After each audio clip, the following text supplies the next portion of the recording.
नमस्कार दोस्तों, आप पढ़ रहे हैं कक्षा 10वीं एनसीईआरटी गणित। आज हम पढ़ेंगे प्रश्नावली 8.3 के प्रश्न क्रमांक 3, प्रश्न क्रमांक 4 और प्रश्न क्रमांक 5 को।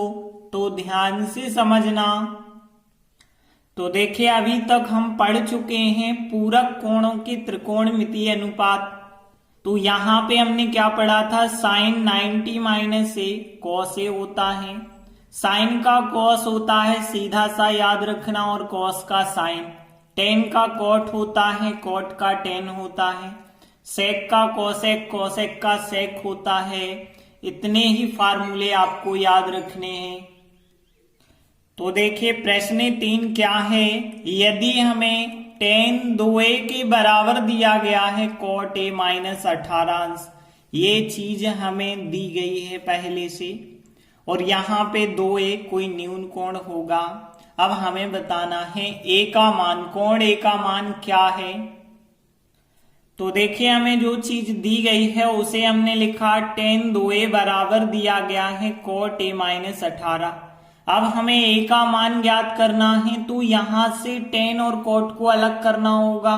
तो देखिए, टेन और कॉट तो अभी कट नहीं सकते हैं, लेकिन ऐसा जरूर हो सकता है यहां टेन की जगह यदि आप कॉट बना लो तो दोनों पक्षों के कॉट कॉट कट सकते हैं। या फिर आप यहां कॉट है, कॉट को आप टेन बना सकते हो, तो दोनों पक्षों के टेन टेन कट जाएंगे। तो आपको क्या करना है, दोनों तरफ एक से त्रिकोणमितीय अनुपात बनाने हैं। यहां कॉट है तो यहां भी कॉट, या फिर यहां टेन है तो यहां भी टेन। देखिए, यहां ज्यादा आसानी होगी टेन को कॉट में बदलने में, क्योंकि यहां संख्या कम है 2a, लेकिन यहां थोड़ी ज्यादा है a माइनस 18। इस वजह से यहां प्रॉब्लम होगी, तो हम इस टेन को कॉट में बदल दें।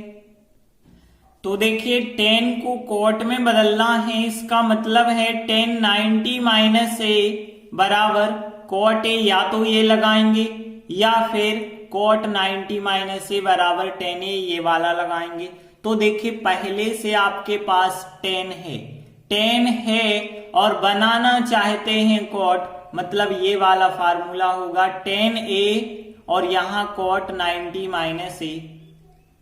तो हम कौन सा फार्मूला लगा रहे, कॉट 90 माइनस ए बराबर टेन ए। अब बस टेन ए इस तरफ लिखा है, कॉट 90 माइनस ए इस तरफ लिखा है।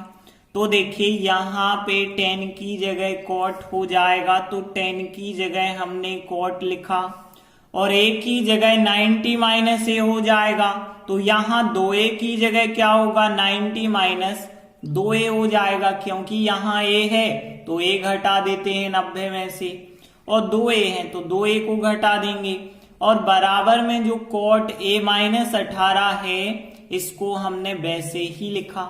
अब देखिए क्या होगा, दोनों पक्षों के कॉट से कॉट काट सकते हैं हम, तो यहाँ 90 माइनस 2a बराबर कॉट कॉट कट चुके हैं, तो यहाँ a माइनस 18 आ जाएगा।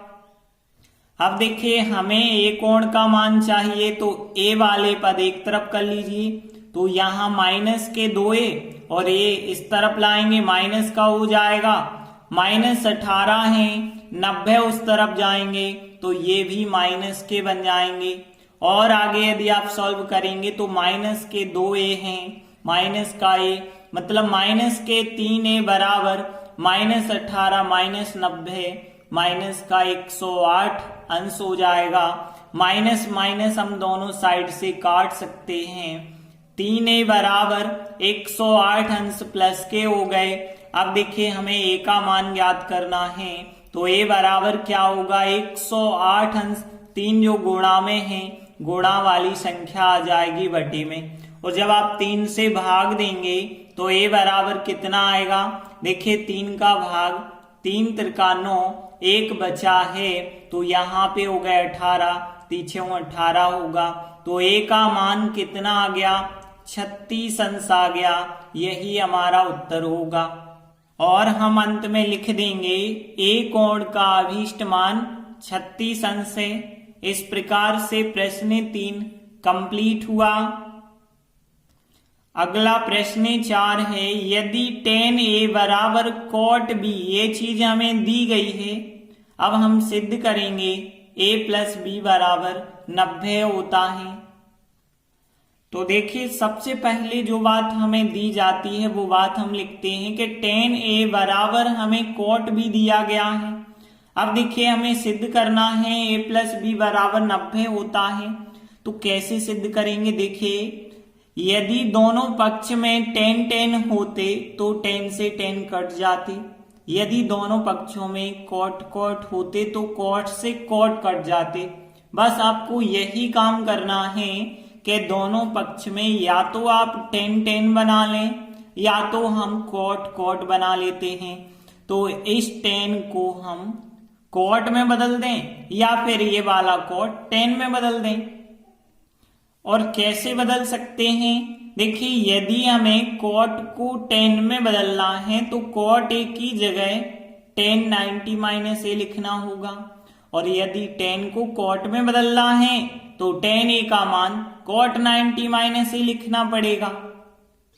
तो देखिए, हम यही वाला फार्मूला लगाते हैं कि cot 90 - A बराबर क्या होता है? tan A होता है। तो अब हम क्या करेंगे? tan A की जगह इतना मान रख देंगे, तो tan A की जगह पे cot 90 - A लिखेंगे, और यहां पे cot B वैसे ही आपको लिखना होगा। तभी तो यहां cot दोनों पक्ष में हो गए तो कट जाएंगे। cot से cot यदि कट जाते हैं तो 90 - A बराबर क्या बचा होगा? B बचा होगा। अब देखिए, हमें सिद्ध करना A प्लस B एक तरफ और 90 दूसरी तरफ, तो हम पक्षांतर कर लेते हैं। देखिए, A को हम यहीं रख रहे, B को भी हम यहीं पे ले आते हैं, तो माइनस का B हो जाएगा। 90 को उस तरफ ले जाएंगे तो 90 माइनस के हो जाएंगे। अब देखिए, -A - B बराबर -90 है। यदि माइनस से हम पूरे में गुणा कर देते हैं तो A प्लस का हो जाएगा, B प्लस का हो जाएगा, और 90 भी यहाँ पे प्लस के हो जाएंगे, और यही तो हमें सिद्ध करना है। तो हम अंत में क्या लिख देंगे? इति सिद्धम, मतलब यही हमें सिद्ध करना था। तो इस प्रकार से प्रश्न 4 कंप्लीट हुआ।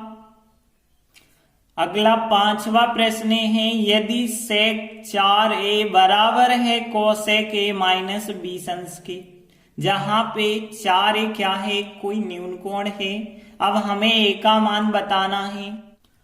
तो देखिए, यहां हमें दिया गया है sec 4a बराबर cosec A माइनस B, तो जो दिया गया है वो हमने लिखा। अब हमें कोण a का मान ज्ञात करना है, उसके लिए हमें sec और cosec हटाने पड़ेंगे। और वो कब हटेंगे? या तो दोनों पक्ष में sec होते तो कट जाएंगे, या फिर दोनों पक्ष में cosec होंगे तो कट जाएंगे। तो हम क्या करेंगे? या तो दोनों जगह cosec बनाएंगे या तो दोनों जगह sec बनाएंगे।